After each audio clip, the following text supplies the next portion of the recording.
Well, in this video, I will be discussing regarding Born-Witch integrals and Fourier-Mellin transform. So these are very important concepts and also fun to deal with the contour integration part.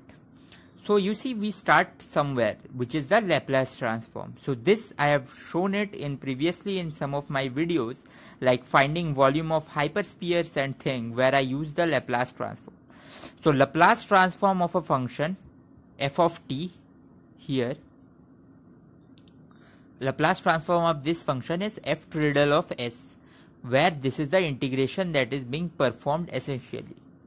So assumption is that this function is well valid and well convergent on the interval as a function of t where t is greater than 0. So a direct physics use of Laplace transform comes when we, in statistical mechanics, when you have seen the density of state. So the density of state and the partition function, which is the main function. So you a lot of quantities in the canonical, microcanonical, grand canonical ensemble depends on this partition function. So this partition function and the density of states are related by Laplace transform, where the variables are just energy and the beta, which is related to temperature by inverse. So moving on. So you see, what we do is we ask the opposite question. So given f triddle of s, how can we obtain f of t? Or given the partition function, can we say something about the density of states? So the essential Born-Witch integral or the Fourier-Mellin transform of f triddle of s gives you the Laplace transform, the inverse Laplace transform, that is f of t. So this is shown by this integral here. What this integral means is that you have to integrate over the complex plane along a line on which the x-axis of the complex plane remains constant. That is, the real part is constant and the integration is going along this line, such that the condition is that you can only place the line in such a position such that towards the left side of the line you have all the poles of your function, and towards the right there is no pole. Having an uneven distribution of pole, having an distribution of poles such that there are some poles on both sides is not allowed by this function, by this kind of Born-Witch integral method. So let's try to do one example.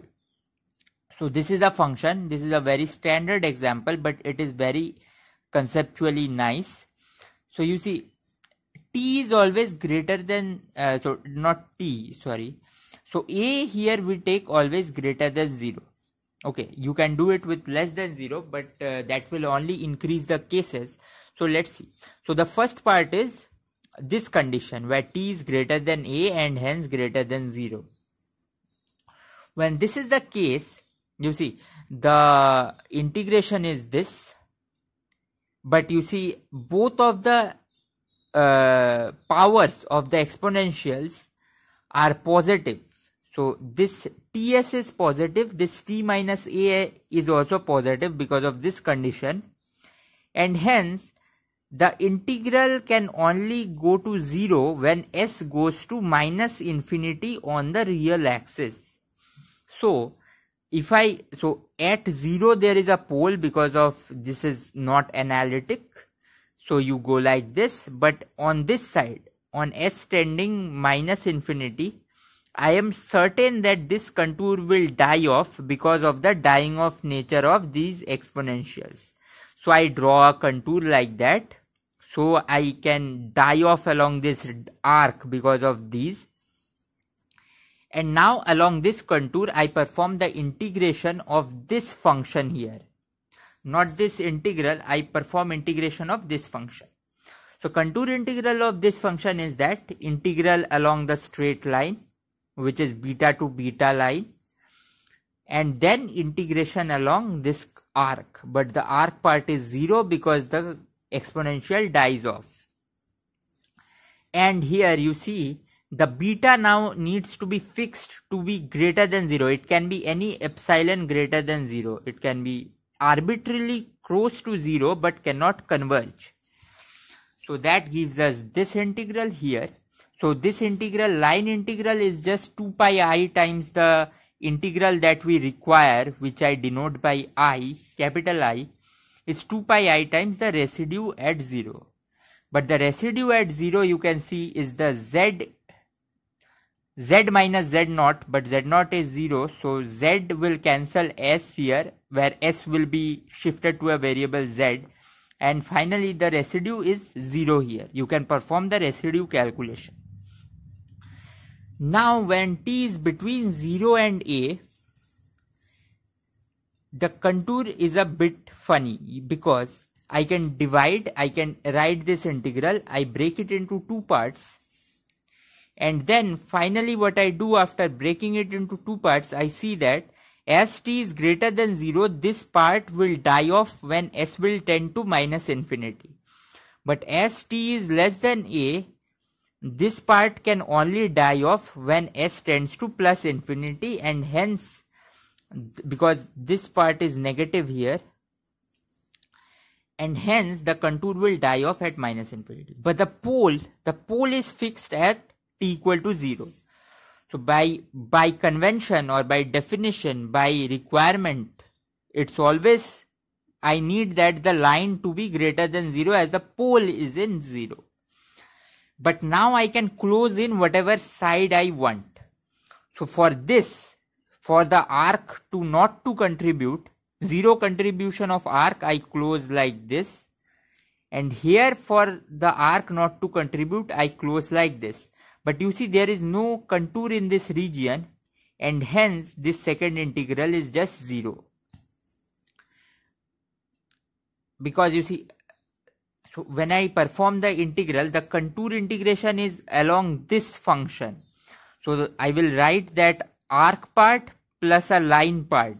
This is exactly the line part, but the arc part is 0, and arc plus line part will need to be equal to the residue inside, which is 0, and hence the line part is 0. And on this part you see there is a pole at 0 with a value of 1, and hence 2 pi I, so you will write 2 pi I times the residue at that pole, so that will give me this part. So you see I have written here I1 plus arc plus 2 pi I times the residue, but the residue is just 1. You see residue for this function, okay, residue for this function. So that gives us f of t equal to 1 for this. So I have founded two values of f of t, where f of t is 1 for 0 to a, and f of t is greater than, f of t is 0 for t greater than a. You can perform a similar calculation for t less than 0, but you see the point is, well, you can try to perform the similar calculation, but the point is, as t is less than 0, you will be finding that this both of these function needs to die off only at s equal to plus infinity, because the exponential indices here will both be negative, and hence it will again, but the pole will remain at 0, and so it will be like this condition, and there will be no residue, and I will get a 0. So overall what this means is that I get something of this kind. This is called a Heaviside step function. So what this means is that this function is, by definition, theta of t for any argument inside greater than equal to 0 is 1, and when theta of t for any argument inside is less than 0, it is 0. Like theta of t minus a for t minus a greater than equal to 0, that is t greater than equal to a, is just 1. But similarly like that, okay. So finally, this is the Laplace transform. How does this function look? One can plot. So you see t less than 0 is anyway 0. So the function will just look like this with this is a. So this is a very known square wave function or a step function. So that's all for this lecture. In the next lecture, in the next video, I will try to do a Laplace transform of 1 over square root s, and we will see that we will get branch cuts.